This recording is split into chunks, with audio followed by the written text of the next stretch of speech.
இப்போ நம்ம பார்க்க போகிறது ஒரு பெரிய தங்க சுரங்கம். அங்கே நிறைய பேர் வேலை பார்க்குறாங்க. அவங்கள அரட்டி மிரட்டி அடிச்சு வேலை வாங்கின கொஞ்சம் பேர் இருக்காங்க. அவங்க அங்கே என்ன பண்ணுறாங்க தெரியுமா? மண்ணுலையும் கல்லுலையும் பாறைகளுக்குள்ளேயும் கலந்து கிடக்கிற தங்கத்தை தோண்டி எடுப்பாங்க.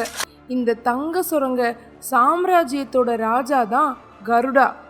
அவன் இந்த தங்க சுரங்கத்தில் நிறைய பேரை வேலை வாங்கி அதில் கோடி கோடியாக சம்பாதிக்கிறான். வர்ற காசு எல்லாத்தையும் போதை மருந்தில் இன்வெஸ்ட் பண்ணுறான். அவனை பொறுத்தவரை போதை மருந்தும் தங்கமும் ஒன்று தான். ரெண்டுக்கும் மதிப்பு குறையவே குறையாது. அங்கே இருக்கிற எல்லாருக்கும் இப்போ வயசாகிடுச்சு. வேலை செஞ்சு செஞ்சு கை காலில் தெம்பு இல்லாதவங்கள ஆக்கிட்டாங்க. அவங்களால இப்போ வேலை செய்யவே முடியலை. ஏய், ஒழுங்கா வேலை செய்யுங்க. எந்திரி எந்திரி.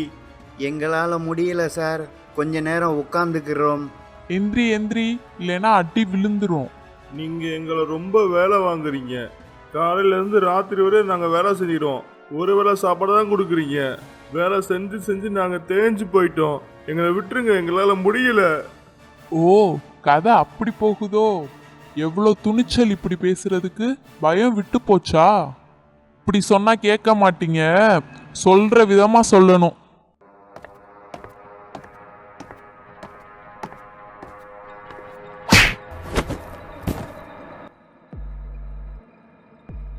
அடிக்காதீங்க அடிக்காதீங்க.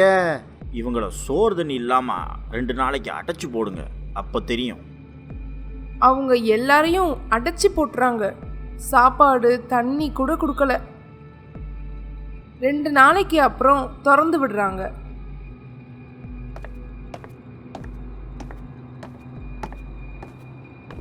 ஐயா பசிக்குது, கொஞ்சம் சாப்பாடு கொடுங்க. பசிக்குதா பசிக்குதா? ஒரு வேளை சாப்பிடணும்னா ஒழுங்கா வேலை செய்யுங்க. அங்கே அடிமையாக இருக்க எல்லாரும் அழுகுறாங்க. அப்போ கருடா தான் கீழே இருக்க சூப்பர்வைசருக்கு மீட்டிங் வைக்கிறான். என்ன வேலை எல்லாம் எப்படி போகுது?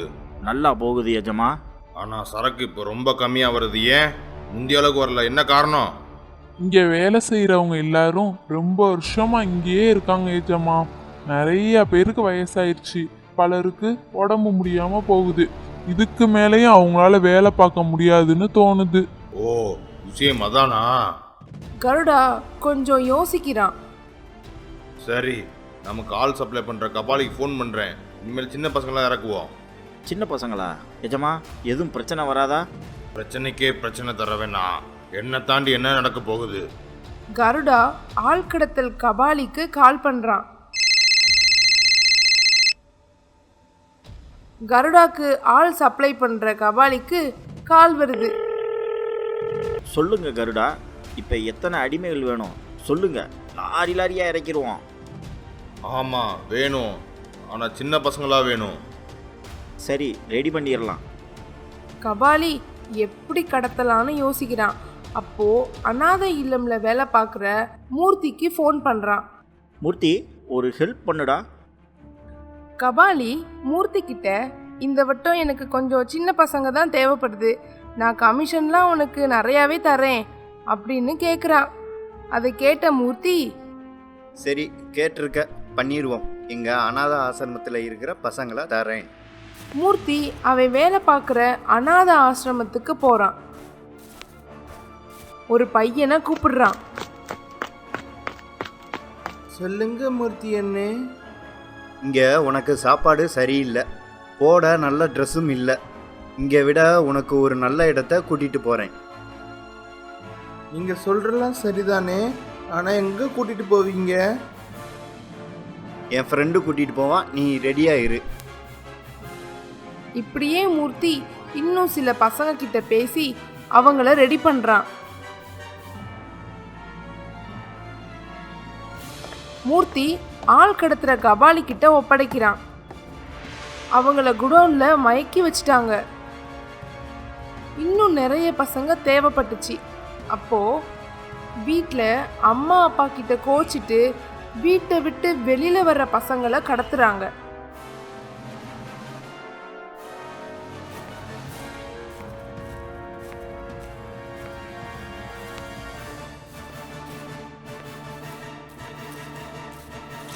ரோட்ல ஆள் இல்லாம தனியா அலையிற பசங்களை மயக்க மருந்து வச்சு கடத்துறாங்க.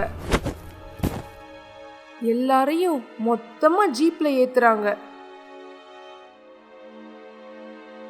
இப்ப ஜீப் ஊர் எல்லையே கடக்க போகுது.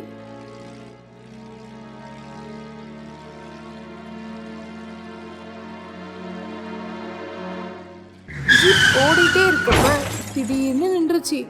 என்னன்னு பார்த்தா நம்ம ஐயனார் தான் 2 கையாலையும் ஜீப்பை நிப்பாட்டிட்டாரு.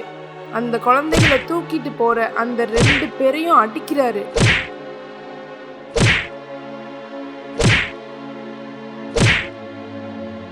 அப்பாவி குழந்தைகளை காப்பாத்துறாரு. ஆள் கடத்துற கபாலிக்கு கருடா கிட்ட இருந்து ஃபோன் வருது. அதை பார்த்த ஐயனாரு ஃபோனை அட்டன் பண்ணி பேசுறாரு.